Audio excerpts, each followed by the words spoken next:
Pac started his wrestling journey on the European independent wrestling scene in 2004 and was more or less the wrestler that he is today right out of the gate. A true wrestling prodigy, Pac made his way to Pro Wrestling Guerrilla in 2006 and would start working with some well-known names there, such as AJ Styles, El Generico, and Kevin Owens. My name is Pac, and I am a proper bastard. It was more of a nickname where, whilst I was young, play fighting with my dad. Like, we used to watch the wrestling, and me and my dad used to play fight, you know, in the living room or whatever. And we used to have like goofy bouts, and it was just, I guess it came from my dad used to take the piss out of me, in the sense that I was very young, but I didn't have much body fat, so I kind of had a little bit of a six-pack. So he used to refer to me as six-pack, this silly, goofy gimmick. I guess it comes from the fact that, again, I couldn't think of anything else, so I just kind of went with it, you know. What happened was, I received my training, if we can call it that, and I started working the local indies around the Newcastle Northeast area. Stayed in the gym for 7 days, and we trained for 8-9 hours a day, just really drilling into me the basics, and also it was sort of a crash course of what I was missing out on through IWF. So, and I got to train with great guys like Doug Williams, a guy called Justin Richards. Do you know Justin? He's sort of more of amateur based, but he's very, very, very good at what he does. So I learned a lot. As far as my background goes, I didn't really do any gymnastic training. I was always a fan of high-flying wrestling, of cruiserweights. I used to watch, you know, the mid-90s New Japan Juniors, the WCW Cruisers. That was always my thing. There's maybe 4 guys who were sort of in the same boat as me. They would love the acrobatic stuff, they love the flying. So we used to push each other and try and push each other to do new things, and that's how it elevated. But as far as the layout of our training, we'd always do the basics first, like you say, the arm bars, the technical, the bumping drills. At that stage, I think the reason me and Generico came off so well is because Generico specifically was aware of my situation and knew kind of how I was, and he knew how to manage that the best way he could, and the match is very much a product of Generico, and he put. But he's a great in-ring leader. He's a veteran. He knows how to make a match a wonderful thing. Yeah, and he definitely brought out the best in me, you know, right. because obviously first time in LA I was very nervous and inexperienced at the time, so I needed that influence to bring out the best in me, you know. And what was the coming out of that, like out of that match afterwards? Did you feel the praise? Did you hear the people warming up to you? A new side of people, American crowds now. Well, that was my American debut in Los Angeles, and I guess I was very surprised by the response because I've always been watching PWG, ROH. I always held those groups very highly, you know. So to think that I could kind of be a part of that and to get the response that I did was a big surprise to me, and that was kind of the moment when I sat back and thought, you know, maybe I could make something of this, because it was always my dream to make a career out of this, but you know how hard it is, and especially on the independents, it's so tough. So that was kind of the first kind of spark, what made me realize, you know, maybe something could come of this, because at the time I was just enjoying taking things day by day and enjoying the ride, you know. Did you have a day job at that point? I did. I worked night shift in a factory, in a courier company. So courier or career? Courier, like a delivery company. Okay. So I used to work 9-10 hour night shifts, Sunday through Thursday, and then I used to go on the road to the weekend to the indies trying. So it was kind of I look back on it very fondly, but it was a tough time in my life, you know. It is very fun. You were Jungle Pac. I was. And for those, I mean, that allowed you to see a lot of the world, right? Yep, it did. Yep. Jungle Pac. Explain what Jungle Pac, because I might have seen pictures and some YouTube, but what was it? Yeah. So Jungle Pac, NWE was they wanted a very family-oriented product, and they wanted all these wacky gimmicks. So the office pretty much came at me with this idea, and I guess it's because I kind of look a little bit like Tarzan with the hair and everything. So they came up with this idea, and it just seemed like a lot of fun. So we ran with it, and basically it's just kind of Tarzan mixed with a monkey. Like it's pretty much just goofing off being a monkey in front of thousands of people. Did you have Did you ever have like a monkey with you? Did they? Oh, I wish. No, okay. I don't know if they. No, that would have been awesome, though. I would have loved that. So you wore like little skimpies? Like little loincloth. Did you have anything underneath it? A very, very small pair of trunks. And you would perform in front of 5,000, 10,000 people? Yep. What was the biggest house? Was it the Ultimate Warrior one? Ultimate Warrior, 16,000 people. Wow. And then like after that, what was the next biggest house?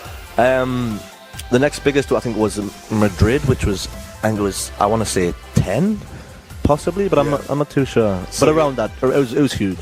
Well, I used to do this thing as Jungle Pac. Like, Jungle Pac couldn't speak. He was like sort of like a Neanderthal. Oh man! So if it's only Jungle Pac fans listening now, Yeah. their minds are going to be blown. Oh, Like if they only know you from Jungle. Sorry to ruin that. Jungle yeah. Pac I didn't even think about Yeah. that. No. Oh my gosh. But anyway, Jungle Pac used to make this noise. It was kind of like a hoo. Like that's all he would do. Like he'd scream to his opponent, hoo, hoo, hoo.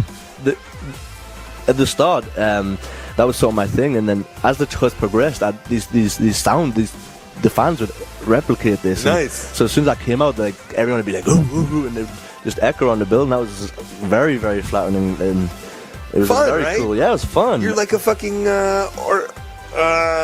orchestrator, right? I wouldn't go that far, but But I mean, you are. One man stands in a ring in a loincloth and goes, oh, and 18,000 people go back to him, oh, oh, oh.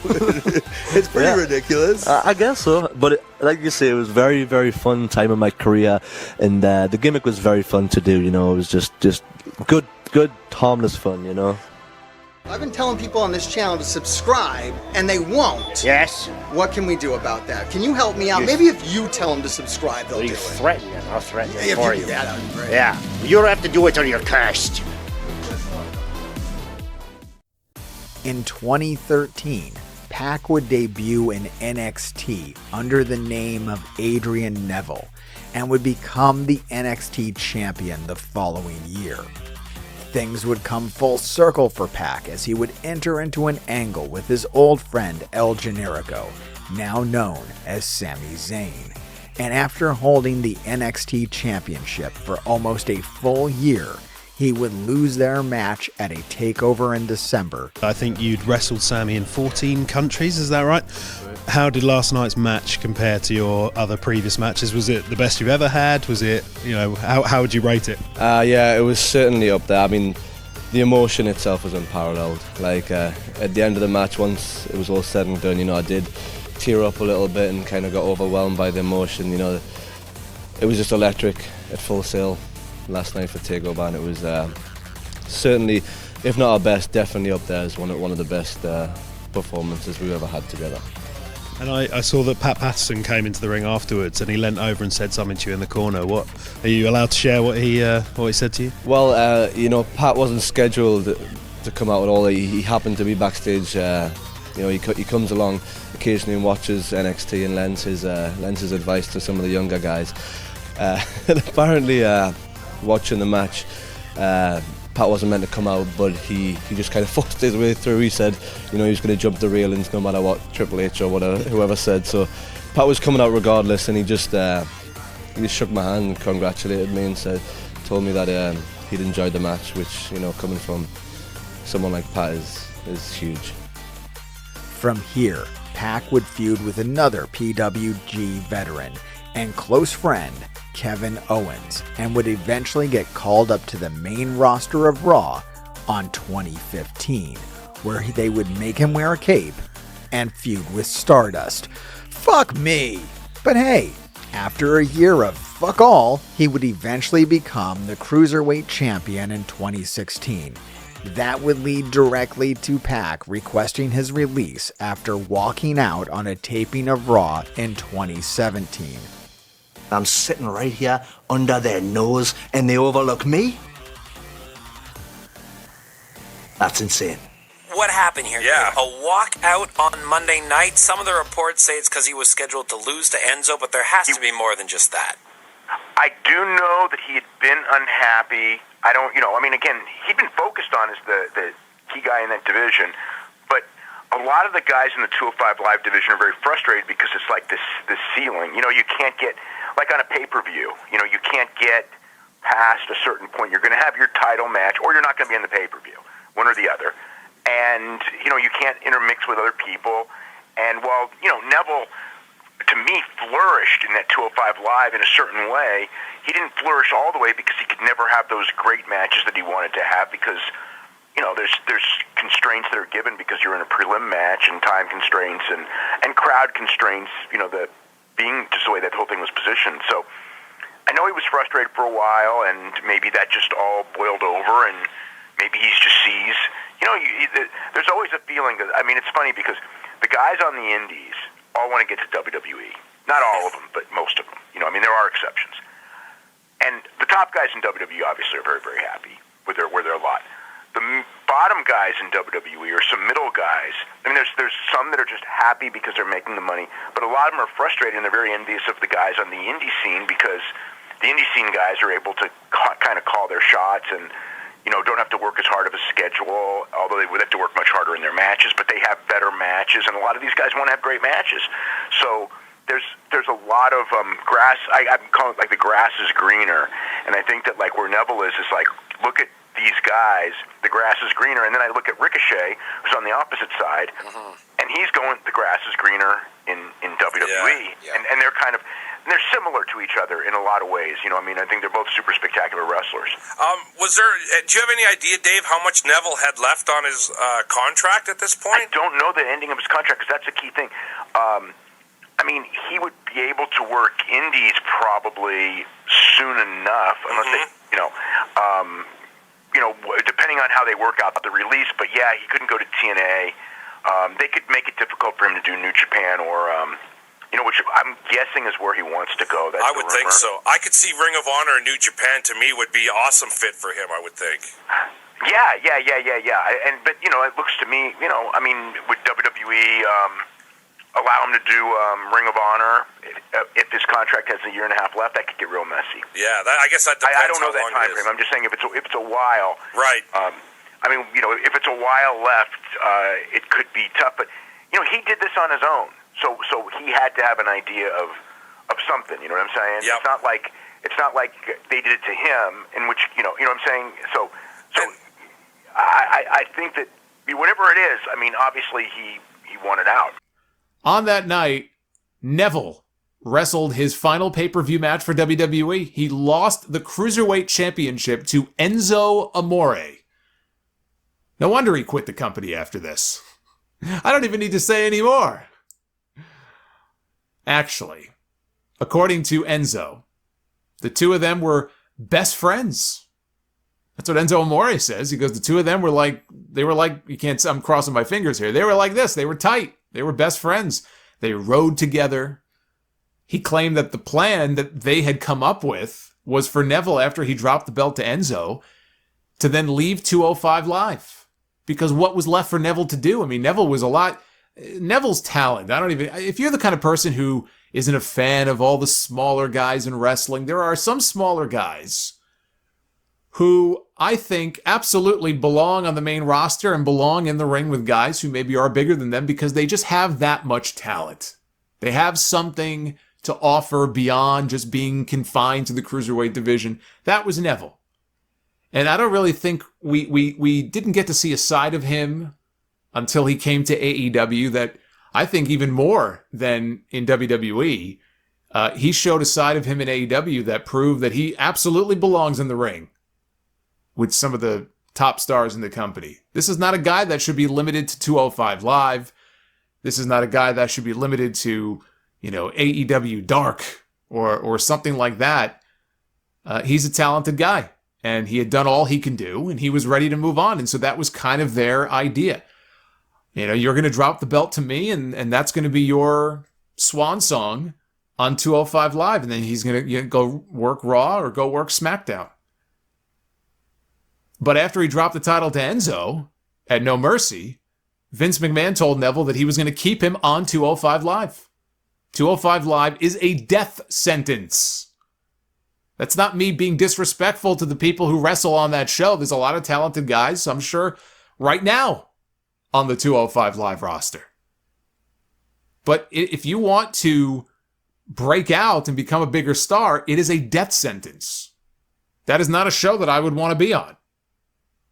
If I had aspirations to be more than just looked at as a cruiserweight, I would not want to be on 205 Live. And Vince McMahon decided that he was going to have him stay there and that he was going to have him continue to work, this time as a babyface, against a heel Enzo Amore. And at that point, Neville said, well, peace out. I'm going home. And he did. He flew home. Now, Enzo said the idea was that he would drop the title, Neville would, and the clause in the contract was that he does not get a rematch. And that would have paved the way for Neville to move on. So he no-showed Monday Night Raw the very next night. It just so happened the main event that night was to have been Neville against Enzo Amore, only there was no Neville because he didn't show up. And they had to rebook the main event a couple of hours before the show went on the air. Now, Neville, for his part, he did a Q&A on this subject. He did a Q&A on Instagram last year. No, I'm sorry, that wasn't last year. It was a year later. So, I guess 2 years ago. And he had a slightly different take on the whole best friends with Enzo Amore thing. He said that Enzo was not the reason he left. He doesn't hate the guy, he just found him to be annoying backstage, and putting the title on him, in his words, was bad. He said, especially beating me. I was worth more than being jobbed out to jobbers. That is why I left. Now, if I were best friends with somebody, and they talked about me the way that Neville talked about Enzo Amore there, I wouldn't be best friends with them anymore. But hey, that's me. But good on Pac. Getting the hell out of that company. If they didn't have the fucking common sense to see that this is not a guy to be wasted on a dead brand like 205 Live, then he absolutely needed to get the hell out of there. And I'm happy he did. The key, bro? What you want to do, bro? What, you want to hurt me? You want to hit me? You want to be out on the streets and homeless? Is that it? You already look like you're homeless. What the fans did not see, the Cruiserweight title match is on the WWE main card every Raw live event. So Friday, Saturday, Sunday, Monday. Then that guy who's the Cruiserweight champion has to go on to SmackDown on Tuesday. So the hardest schedule in pro wrestling is the Cruiserweight champion. At the time, nobody else had to travel as much or wrestle as much or got as much TV time, per se.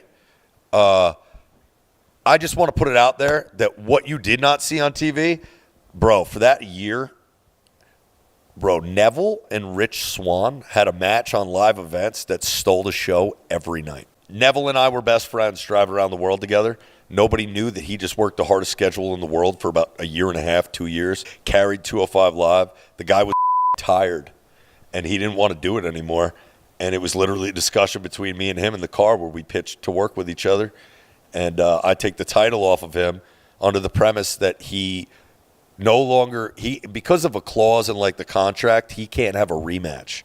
So he doesn't have to lose to me twice.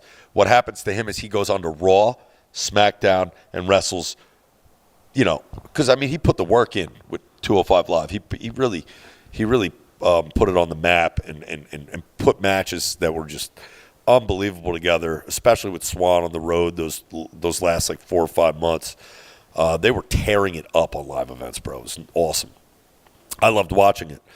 The plan was for Neville to go to Raw or SmackDown, and I think once I don't know, you'd have to talk to him, but I think like once they basically said, no, we're going to keep you in 205 Live, I think he said, all right, well, I'm done here. And I don't remember how it played out. I don't know. I got busy. I know once he left, I got real busy. But he was my best friend, and I was talking to him while he was gone, those first few weeks, really. The writing staff and the people just didn't know that he wasn't coming back, and I knew. It's like I showed up to a live event in Dallas, Texas, knowing that Neville wasn't going to be there, and they didn't know it. And when I got there, I was like, who am I wrestling? They're like, Neville. I was like, oh, yeah, he's not coming. In 2019, Pac was one of the first to sign with All Elite Wrestling and was also the first AEW All-Atlantic Champion. This is now known as the International Championship. But that's not all. Teaming with Pentagon Jr. and Ray Fenix to form Death Triangle, Pac would go on to become a World Trios Champion in 2022. Pac has had some amazing matches and feuds in AEW. Some of my favorites were with Kenny Omega and Orange Cassidy. I didn't even realize how fucking great his matches with Kenny Omega were, since there was so much other cool shit going on at that time in AEW. But if you don't remember it, I would highly suggest going back and checking those matches out again, or for the first time. They will not disappoint. Also worth checking out would be his feud with Orange Cassidy. This is something I did tune into heavily when I first saw it, since the build to the match and the match itself were iconic. You've probably seen at least a small amount of this match, since the first minute or two of it is one of the most watched clips on the AEW YouTube page with 42 million views. You can always count on Pac to deliver the match of the night, and this week was no different as he was set to face Bryan Danielson in a semi-final match in this year's Owen Hart tournament. Well, it was no surprise to me that the match between Pac and Bryan Danielson was the match of the night for this episode of Dynamite. When you take AEW's two most consistent wrestlers and put them together, what do you expect? The ending sequence alone was one of the best sequences of chain wrestling that you're going to find on AEW television or even some of the pay-per-views. Pac can hang with any of the top wrestlers in the world, and often does, yet rarely enters that conversation. So that's one of the reasons why I wanted to make this video. When I think about which wrestlers I want to make videos about, I often think like, which ones need kind of some more extra attention? Who are we looking over? Which stories have we kind of ignored? And Pac in general just really stood out. Like, nobody's talking about this guy. I feel like when we talk about best wrestling finishers, no one's talking about the Black Arrow. And the Black Arrow is one of like the coolest wrestling finishers of all time. That thing is awesome. And it's cool to see it even when he misses.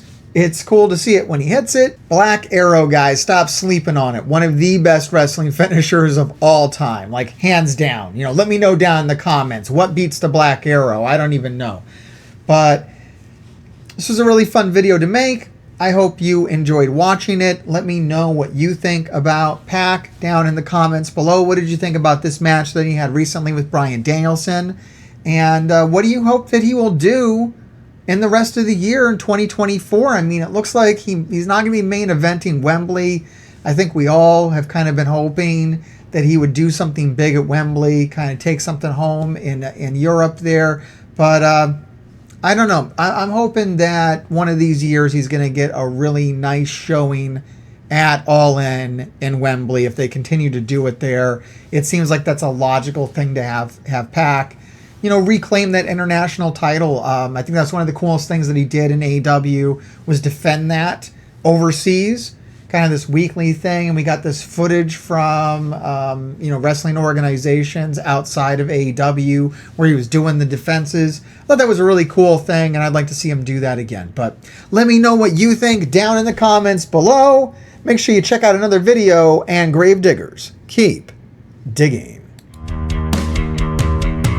He is I, and I am him, and I'm the undisputed trend Matt Taven. And this dork behind the camera, some Melvin told me to say, Gravediggers keep on digging. Whatever that means. I am AEW wrestler and Ring of Honor tag champ Mike Bennett. And remember, Gravediggers keep digging, but not the monster truck. Even though my son really likes that monster truck, I kind of like Son of a Digger, and so I'm going off on a tangent about monster truck because my son really loves monster truck, but we're talking about the YouTube channel, so make sure, Gravediggers, keep on digging, baby.